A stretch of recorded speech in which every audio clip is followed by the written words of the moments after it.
Now we're going to do the facings. It's going to go really quickly now, and we've already marked everything. So the step you're doing now is going to end up with this beautiful neckline up here and with the elastic safely inside.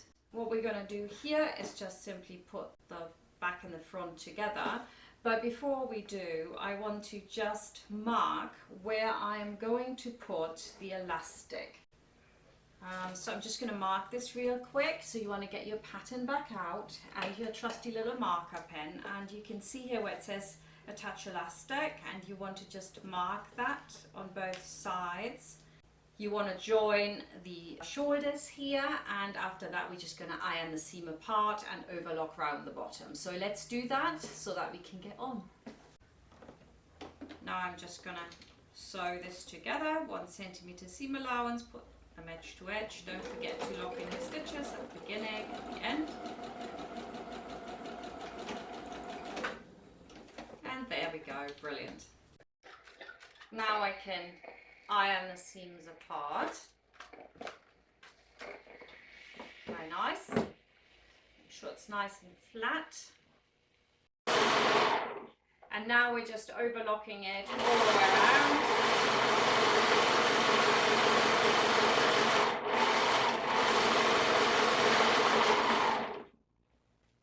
There we go, all done. And now finally we get to the really easy part, which is put the facing on. So what you want to do is make sure that you've marked the center front and the center back. There we go. So I'm going to put the seams on top of each other first. And I'm not going to overpin this at all. I'm just going to pin the sides and the middles, and then I'm going to put this on the sewing machine. I expect that if you're making this top, you are not a beginner, so we don't need to overpin this. And now we're sewing this all the way around. I've already done 1/2. So if there's any to ease in, it will be in this area where you have a slight bias.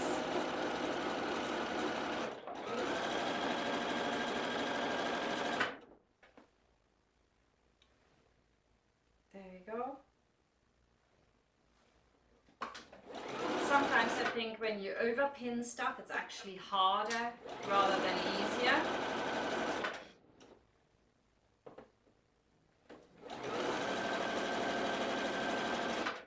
Right, here we've got another little bit where it stretched a bit, my linen, so I make sure that I'll ease it in nicely. There you go. Secure your stitches, and that's it. The next step is, while we're under the machine, is the understitching. We want this to sit really well. So what does understitching mean? It means that you stitch literally your seam allowance to your facing, and what that will do is create a really firm edge, which will be beautiful. So I'm going to do that now, and I'll put it all together. Grab that seam allowance, there's no need to iron this in between, and stitch it through. Make sure you go back up to 3.5. It doesn't look good if it's like dinky and small.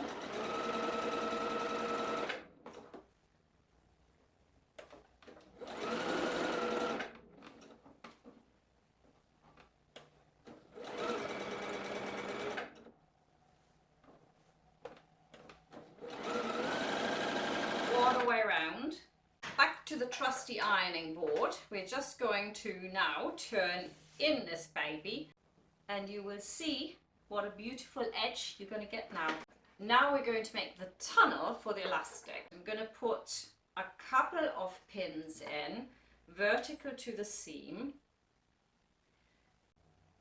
Now I'm going to top stitch this all the way around, and I'm going to leave a turning gap right next to where my elastic is going to pull all this stuff together, right?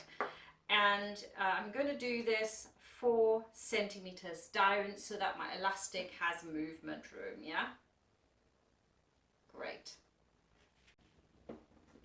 And now I'm just going to line this up here on the side. That's my 4 centimeters, and I'll make sure that it stays there. And so I'm not really looking at my needle at all, but I want to remove this pin because it was making a bit wonky.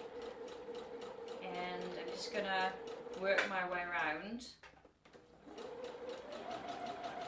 There we go. Oh, I'm loving this. I mean, this is really nice. I'm really moving this stuff.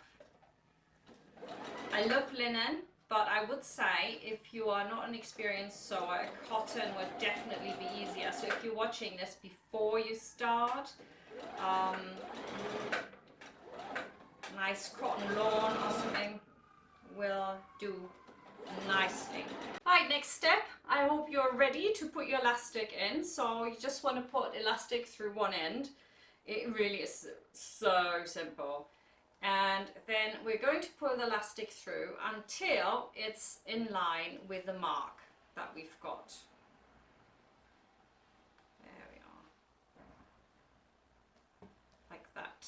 A bit further, not too much. I can actually see it through. It's like really cool. There we are. So that's going to hold it now, and then pull it through to your turning gap on the other side. And this is the point where we're going to check that we've done it right. You actually want the back pulled so that it comes almost in line with the front. So if it's not doing that yet, what you'll do is you keep pulling it a bit more until it does what it needs to be doing, and that is holding the back in so that it sits just right. And now we can just stitch it down on either side here so that it sits in there and it pulls it in, and it'll look absolutely spectacular. And then I'm just gonna stitch this in all the way down. There we go. And I can also close my turning gap, of course.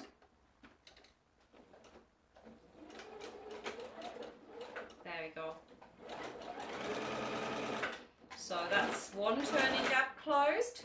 Now our next step really would be to put the sleeves in and to make them, but because my top here is fraying like crazy in this linen, I'm going to quickly overlock it all the way around the hem here, and then we're going to carry on with our sleeves. I'm going all the way around now. Whatever isn't even, I just cut off, and I'll also cut, of course, all the little threads off.